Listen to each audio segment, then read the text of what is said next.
Mon cher Rabbeinu, les derniers moments de sa vie, il va, il parle au peuple d'Israël sur le destin, sur la fin qui arrive.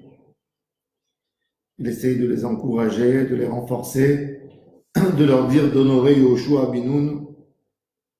C'est lui qui va continuer, c'est lui qui va les diriger.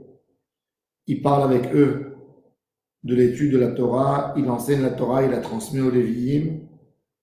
Il leur parle du décret d'écrire la Torah, de transmettre la Torah. Il écrit 13 Sefer Torah en ce moment et il confie un Sefer Torah à chaque tribu et un qui est gardé dans l'arche pour ne pas qu'on change le plus petit changement de Torah. C'est pour ça d'ailleurs chez nous que quand il y a quelqu'un qui fait une erreur, quand on lit la Torah, tout le monde lui tombe dessus pour voir est-ce que dans la Torah qu'il a, il y a une lettre qui est en plus ou quelque chose, c'est pour ça. Et c'est avec cette force qu'on a eu l'authenticité de la Torah jusqu'aujourd'hui. Le Sefer Torah qui est venu avec les Juifs d'Australie, c'est le même que le Sefer Torah qui est venu avec les Juifs du Yémen. C'est le même avec celui qui est venu des Juifs de Pologne et du Maroc et d'Algérie et de partout. Donc la même Torah qui n'a pas changé, qui n'a pas bougé d'une lettre. Mais les Mefarshim, dont le premier Rabbi Yitzhak Abravanel, qui pose la question, puisque la paracha qui a précédé, il est écrit Vayikra Moshe el Kol Israël Vayomer Lahem. Moshe a déjà appelé le peuple d'Israël, l'assemblée d'Israël. Et la preuve, c'est qu'on a vu après, la paracha qui a précédé, c'est Atem Nitzavim Hayom Kulechem. Vous êtes là présents, vous tous, devant Dieu. Alors, comment est-ce possible que dans notre paracha à nous, il est écrit Vayelech Moshe el Kol Israël, que Moshe va lui chez les individus et il passe d'un endroit à l'autre, puisqu'ils étaient tous là devant lui. Alors, qu'est-ce qu'il avait besoin de repartir lui chez eux? Le Ramban, il dit que quand Moshe Rabbeinu a fini de parler avec le peuple d'Israël, ils sont retournés tous dans leur tente et Moshe, par l'amour du peuple d'Israël, il va lui les rejoindre dans leur tente. Ça, c'est le Ramban. Le Even Ezra, il dit que Moshe Rabbeinu allait embrasser chacun du peuple d'Israël et leur dire qu'il allait se séparer d'eux, mais qu'ils ne s'inquiètent pas, puisque Kadosh Baruch Hu, lui-même, il sera avec eux, lui-même les accompagne. Le Sforno, il a dit que Moshe Rabbeinu voulait que Israël fait une alliance avec Akadosh Baruch Hu, pas qu'on s'attache à des valeurs d'un leader qui est mort, pas pour le deuil de Moshe, on reçoit et on fait une alliance avec Hachem, parce que ça renforce le patriotisme, etc. Non, pour une joie de vie, de recevoir la Torah pour ce qu'elle est. C'est ce qu'il dit le Sforno. Et il y a d'autres qui expliquent qu'en fin de compte, Moshe Rabbeinu a voulu rentrer dans les livres de Chassidut. Les élèves du Baal Shem Tov expliquent qu'en fait, Vayelech Moshe el Kol Israël, c'est que Moshe Rabbeinu est rentré dans le cœur de chacun du peuple d'Israël. De là, on voit une leçon très importante, très très importante dans l'éducation des enfants.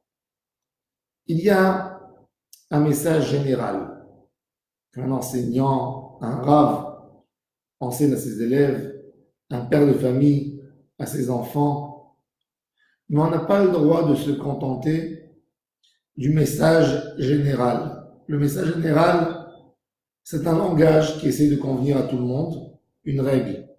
On essaye de prendre chaque individu et de le coller à ce message. Et c'est ce qui fait Moshe Rabbeinu. Moshe Rabbeinu ne se contente pas que des paroles qu'il a dit dans Parashat Nitzavim. Il va essayer de voir comment on peut coller chacun de Ham Israël, comment on peut le coller à ces paroles de Torah qui ont été dites. C'est-à-dire, il y a le message, il y a l'étude générale qu'on enseigne, mais on a besoin de donner cette affection, cette chaleur, cette inquiétude, montrer l'inquiétude à chaque individu de nos enfants, de nos élèves, pour voir à quel point il a compris ce qui a été dit. On ne peut pas se contenter d'un message global. Le message global, il est valable pour une société, pour renforcer, pour donner une règle. Mais on a besoin, quand on a besoin de voir les détails de chacun, les détails du tikkun, de la neshama de chacun, c'est de s'asseoir avec lui, de parler avec lui en tête à tête. Et c'est ce qui fait Moshe Rabbeinu, Vayelech Moshe el Kol Israël. Moshe Rabbeinu, il passe famille par famille de Ham Israël. Il prend chaque individu du peuple d'Israël, il l'embrasse, il se sert de lui, et il veut voir, il veut toucher, savoir où il est dans la Avodat Hashem, où on est dans la Avodat Hashem. Cette idée de Sichat Chaverim, Rabbeinu nous le parle beaucoup, cette notion de Sichat Chaverim, de se parler entre amis, de renforcer les uns les autres, même avec les enfants. Combien est-ce qu'on est là pour prendre l'enfant? Je dis chacun, il doit prendre chacun de ses enfants, chacun à son tour, et de lui parler, de sortir avec lui seul pour parler avec lui. Parce que le message que tu parles à la maison, c'est un message global. C'est un message qui est pour tout le monde. Et il faut le Vayelech Moshe el Kol Israël. Il y a le Atem Nitzarim Kulchem quand tout le monde est autour de la table et on entend une phrase du père ou de la mère, le foyer. Mais après, ça influence chaque enfant d'une manière différente. Et là, c'est le rôle du père et de la mère de s'occuper de chacun des enfants, que l'enfant ou l'élève y pense que c'est le seul dans le monde avec son rave, avec son père, avec sa mère, et avoir un dialogue direct avec l'enfant. Le dialogue direct avec l'enfant, il a une importance extraordinaire parce que des fois, quand on parle en public, on ne peut pas éclairer, on ne peut pas expliquer les kavanotes, les intentions qui étaient derrière chaque mot. Tandis que quand on parle avec lui face à face, on peut lui expliquer, lui dire ce que j'ai dit, je voulais dire ça et ça.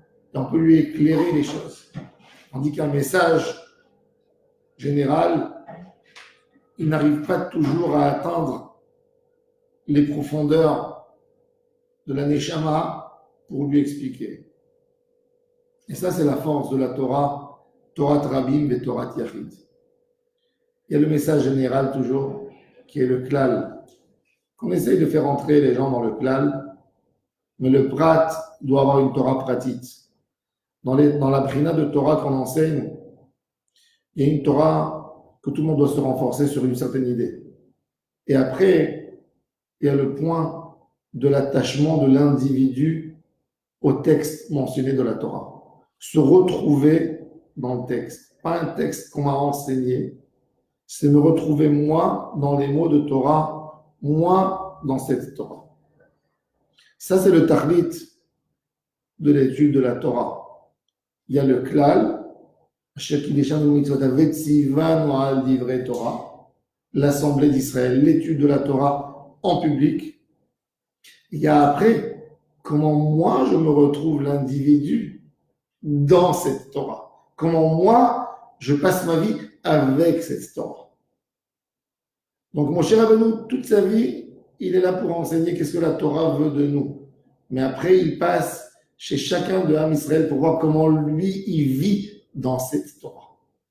C'est très important de parler avec nos enfants, avec notre entourage, sur le sentiment, comment ils vivent la Torah. Ça, c'est Vayelech Moshe el Kol Israël. Moshe essaye de rentrer, pas simplement d'enseigner, d'avoir une mission, d'enseigner un enseignement, de voir comment les gens peuvent vivre avec. Et ça, c'est très important parce que c'est là qu'on donne des outils à nos élèves, à nos enfants, à notre entourage, quand on parle de comment vivre avec la Torah. C'est le plus important puisque la Torah, c'est un chemin de vie, c'est la vie. Il ne suffit pas d'étudier la Torah, savoir comment je maîtrise cette Torah, comment elle rentre dans chaque domaine de ma vie, comment cette Torah elle me remplit mon cœur. Ça, c'est le tahlit de tout l'enseignement de la Torah. Alors que Bezrat Hashem, on se renforce dans ce point, qu'on parle de Torah. La parole de Torah, ça doit être une parole pas rien que quelles sont les règles de la mitzvah. C'est comment tu te sens après que tu as fait cette mitzvah. Explique-moi les sentiments que tu as eus. Comment tu te sentis? Quelle est la kavana? Comment tu sens que ça fait un effet sur ta neshama? parler de ça. Et là, la Torah, elle rentre vraiment, elle s'installe dans le cœur et ça devient un chemin de vie. Yom Tov, Shana Tova et Hatzlacha ou Bracha à tout le monde.